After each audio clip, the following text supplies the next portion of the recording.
ang klaro gyud ni Hesus pagsulti nga ang Ginoo anhi maghari sulod nato. Musta maron diha sa inyong kinabuhi? Naghari na ba ang Ginoo? Anong wa man mo'y tingog? Dili day na siya lugar, dili sad na siya tao, dili sad na siya butang ang paghari sa Ginoo. Dinhis kalibutan ba? Apan ang paghari sa Ginoo naa sulod nato. Muna nga ang iyang gusto makakita tagiunsa niya pagpuyo dinhis kinabuhi nato sa kalibutan aron kahibaw ta unsay mga timaan nga naghari na ang Ginoo. Giunsa man pagpuyo ni Kristo, iyang giuna gyud pagpuyo ang kinabuhi sa paghigugma, kana yung gugma. Kay ang gugma manggod dili na siya makita dito sa gawas o asang dapita. Ang gugma ni ana sulod nato nya makita ng gugma basta imo nang ipaambit ang mga buhat sa gugma. Kumusta man mo ron? Naghigugmaay mo? Kamong mga ginikanan, nahigugma mo sa inyong mga anak? Di mo mga saba nila? Di mo manglatos? Oh, niya buhat din as gugma kanang pangasaba, kanang pagpanglatos. Kinsa may naghari ni mo ron? Di ba? Ang kaisog niya ato ra ba din ang titulan og disiplina.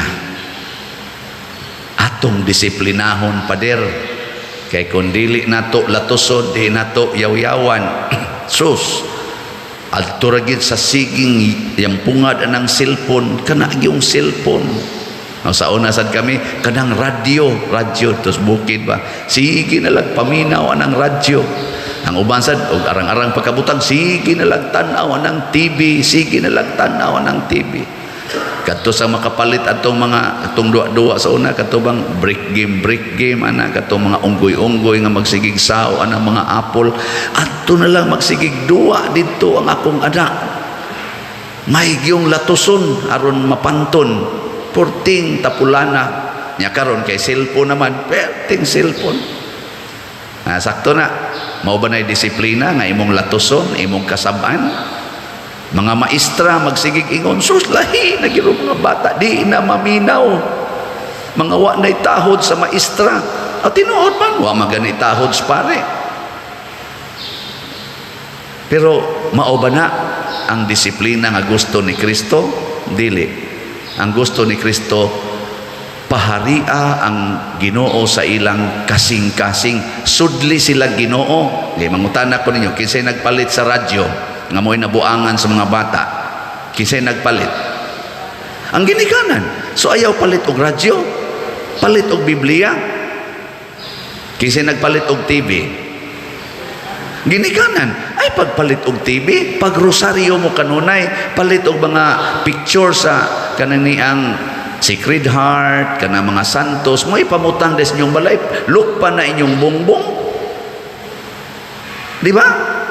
Inikataos bata mo na iyang makita, gatubo siya mo na iyang nakita, dili ka na masuod sa Ginoo, magsupak-supak ka na nimo, nya butangan din nimo mga verses diha, nga ingon ayaw pagsukol sa imong ginikanan, tahura sila, ang maghingagbo ang kuanggol, mapunta sa impyerno. Mo ana. Nya butangan nimo mga picture sa impyerno ana. Pero kadto magyampungat sa TV anha sa cellphone abi karon kinsay gapalit og cellphone para sa mga bata bebe buangon mo murag imo siyang gipalitan og sipol anang kutsilyo haron iyang duaan nya magsige kag pangasaba kun masamad na siya buangon ka ayaw palitig cellphone.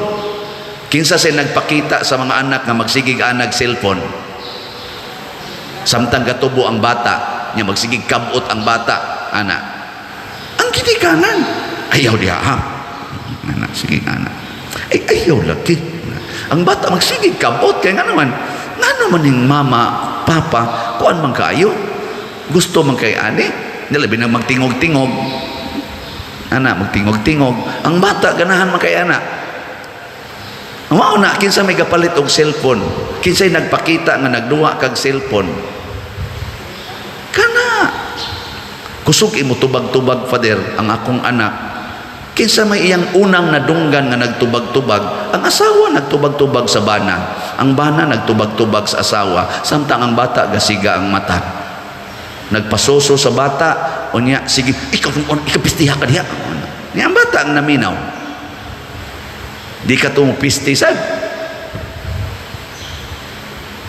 Mauna ingos Kristo, ang paghari sa Dios, di as kasing-kasing. Pasabot, ikaw ang ginikanan, ako nga pare, kita nga mga leaders, mga political leaders, o mga church leaders, sudla natog Ginoo ang atong kasing-kasing, kanang mga tao palibot nato, masudlan sa Ginoo.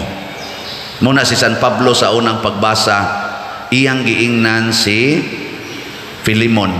Kini si Onesimo, para nimos unawa ni kapuslanan, imo gani ning gipapriso, maong nagkita mi diri sa prisuhan, pero ako ning iuli nimo nga bag-o ng tao.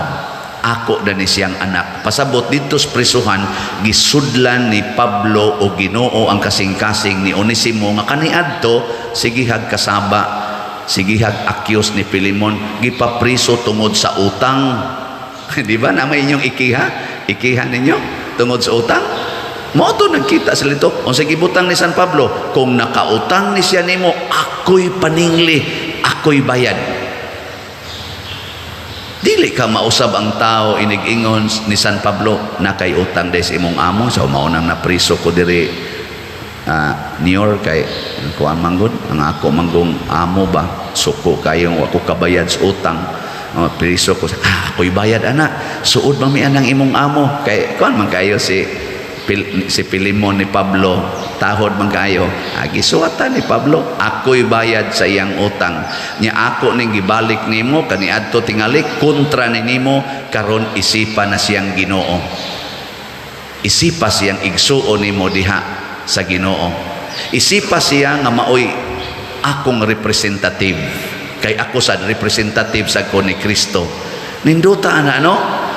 Nausab si Filemon, nausab sad si Onesimo. Unsa may gisod ni Pablo? Latos, disiplina nga kanang latos, kasuko, dili gisudlan og Ginoo. Mausan na si Saint Leo the Great. Ang iyang mga kaaway gisudlan niya gugma ang ilang kasing-kasing. Nangausab yun. Tanawa si Kristo pag-ari niya sa kalibutan. Unsa may gisod ni Kristo sa atong mga kasing-kasing, sugod siya mga apostoles, gisudlan niya gugma. Giunsa niya pagpakita siya, ako lay bayad sa inyong utang, kay kamugod tanan, bitayunon yun mo, iglalansang mo sa krus, kamong tanan, ako'y magpalansang, bayran ko ng inyong utang, pinaagis akong dugo. Oh, di ba? Ano man mo malipay? Ha? Sige, lingian na imong tupad. Ingna, okay ra nimo, ikay mo bayad sa akong utang? Sige, pangutan na ba? Kana imong tupad ba na okay ra nimo, ikay bayad sa akong utang? Mingon siya, dili ka, oy, baliha ka na, ikaw kay bayad sa akong utang? Kani usa lang ni sa akong mga sikreto nga akong isulti ninyo aron sad mo makahibaw. Kining tanan nga atong gidawat dinhi nga personnel sa atong parokya, anang staff ba nako ba? Gamay ra man gini sila og kanang allowance, kay mahurot man sang kolekta og ato yung ihatag tanan. Di kita ka compete ngadto sa uban, pero usa sa akong gipasalig nila, ang tanan ninyong utang akong bayran.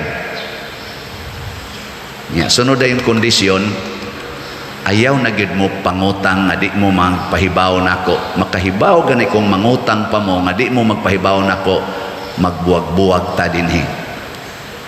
Pero ang inyong tanang utang, bayran gina nako. O pangutana mo nila kaning atong personnel. Wa na sila'y utang. Gawas lang sa wa nila gitugaan nako. Hasta pagong ilang mga karaang utang nga nanay mga sisiba. Kana bang dugay na kaayo ito? Ang uban gani mura nagnalimtan. Nanggawas na nakaron mga utanga. Ako gyapong bayran. Pero dili akong kwarta sa parokya. Nga naman, nag-alagad man sila sa parokya. Bayaran, utang. Kunya, di sad sila magtaho diri sa parokya, di sad sila magtinarong, wa sila mga batasan, wa sila utang kabubuton. O nakahaling sad na og gugma diha nila para sa parokya, dili gugma nga rispari para sa parokya ang akong gustong ilang buhaton. Kay maumay nagtabang nila ang parokya. Sama sad ako isipari, gitabangas parokya, gitabangan sa Ginoo. Kana siya, yang inyong mga anak, paambiti anak, kanang gugmaha, yung ka mag-abusar pa dir. Aw tinuod, murag mag-abusar. Pero hastas ilang pag-abusar, sudli gyapon gugma. Muna si Kristo giabusaran, gibudhian ni Judas. Hasta ang pagbudhi ni Judas gihigugma ni Kristo. Unsay resulta? Naghikog si Judas. Gipamakak siya ni San Pedro. Hasta ang pagpamakak ni San Pedro gihigugma ni Kristo. Unsay resulta? Na-transform si San Pedro ug nagpakamatay para ni Kristo. Giabusaran ang mga sumusunod ni Kristo, gipanglutos, gipangpatay ni San Pablo. Pero unsay gibuhat sa mga apostoles, igo rang nagpakamatay og milikay ni Pablo. Unsay resulta? Nasudlan og gugma ang kasing-kasing ni Pablo, nagpakamatay sad siya para ni Kristo. Bintahaan pa na nga transformation. Tistingi imong anak, kanang tapulan kaayo, sigihig alagad, nya ampo kanunay, nya antosi gina, kanang ampo, alagad og antos. Ihatag nas imong anak, di dang tagdugay, mahimo gyud ang liwat nimo. Kusog sad nga mo ampo, kusog sad mo alagad, kusog sad nga mo antos. Ug unsa may pag-antos nga una nimong ihatag sa imong anak, ayaw na mo paggamit og cellphone. O kung mo gamit man kag cellphone dito las imong opisina, dito sa imong trabahoan, dihas balay why cellphone. Antos no? O mo na'y antos. Mingong mo anak ma, asa na dayang cellphone? Ingka, wa na diris balay. Ang TV ba? Gibaligya na. Wala maon sa may itong tanahon. Di ay Biblia. Mag-antos man sa taan ni mo, dungan tag-antos dong. Ana, imong anak adto ko silingan ma. Oh, dili man na maayo. Magtumas gusto adto gyud silingan kay mutan og TV adtos kompyuteran magduwa. Imo lang sang antuson.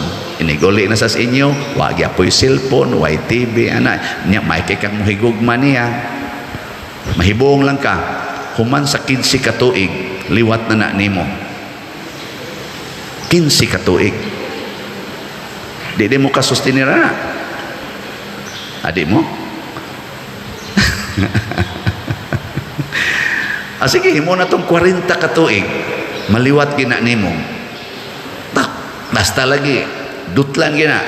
Ug mo na nga niingon si San Pablo sa lain niya mga sulat, ang nagpugas og jutay, muani og jutay. Ang nagpugas og daghan, muani sa daghan. Nay magsigingon ako, padir nganong sikat naman kay kakaron, ngano man nga kun di man unta kasikat sa una, ana naong sa nimo di man sa naangay mo sikat. Inako nagtanom lang tingali kog daghan sukad pa adtong elementary pa ko hangtod karon nya namunga na ang pipila dakong gitanom. Ug unsa may akong gitanom? Ampo, alagad ug antos. Mo gina ang basic nga akong ginabuhat, taliwala sa akong mga kahuyangan o sa mga kakulangan o sa akong mga sayops kinabuhi, mubalik yun ko sa pag-ampo, pag-alagad o pag-antos. Tanan ako mga igagaw, tanan ako mga igsuon, kahibaw na sila sa akong kahuyangan, pero kahibaw sa na sila giunsa na ako paghatag akong kaugalingon, sukad pa tong gamay pa kong bata hangtod karon, diha sa pagampo, pag-alagad o pag-antos. Ni bunga ba? Mo na nang ang atong halin sa slot ni abot nag 10,119. Oh, pakpak. Siya, kuyaw kay kapadada, igbaligya ni mong slot. Daghan yung mo palit. Jutay pagani ini. Sudan ka ng minilyon ang mutanaw sa akong mga wali. Unya ang mupalit 97 ra kabuok. Mga way konsensya. Di ba tayo joke? Mga orasan na gitandog sa Ginoo. Muna, ningon ko sa Ginoo karon, Lord, birthday man ako rong November 24. Unsa may akong buhaton. Siya nga, i-announce lang nga dili ka mudawat og gift nga kana mga t-shirt kadaghan na kaana ana mga unsa pa diya mga sapatos na nakaana maka-afford ra pud kaana ang ihatag yun nila pagpalit og slot kay tukurono ni natong atong kumbinto. Mo na akong i-announce ninyo kung gusto mo muhatag na kog birthday gift palit mog slot. Labing minus usa lang ka slot. Kamong tanan nga nakauyon sa akong pagpaambit ninyo sa akong kinabuhi, palit mo bisag usa lang ka slot. That is your birthday gift to me. Because I belong to the church, I serve the church, and the church, kaning San Vicente Ferrer Parish, needs you. Nagkinahanglan aron matukod ang atong bag-ong kumbinto nga nag-budget og mga 40 million. Napatay 10 million. Ang kuwang na lang 30. Hutda na ninyong palit. Kutob karong 24. Antuson ko nagdawat. Di ba? Di gina nakukuhaan bisag 1 centavo. Idapat gina nato tanan sa atong proyekto. Di masani ako, mubiya raman ko diri. Sos, pila na lang katuig. Wagi siguro ugma biya na ko diri. Mukalit raman kamatay ang pari karon. Father John lang nabalis, nagihaya pa man na. Nagsigi pagplano sa konsekresyon sa iyang altar. Siging plano karong 14 i-consecrate ng iyang simbahan. Oy, pagkaugma day, tuyod na day siya. Muna ang ako, nisulti ko ninyo, kay ang paghari sa Dios naa sa atong kasing-kasing. Ang nahigugma sa simbahan, mutabang gyud sa simbahan. Kung nahigugma mo sa simbahan, palit mog slot ug suklian mos Ginoo sa dili masukod nga kalipay, kalinaw ug katagbawan bisan taliwala sa krisis sa kalibutan, taliwala sa mga kasakit sa atong kinabuhi karon.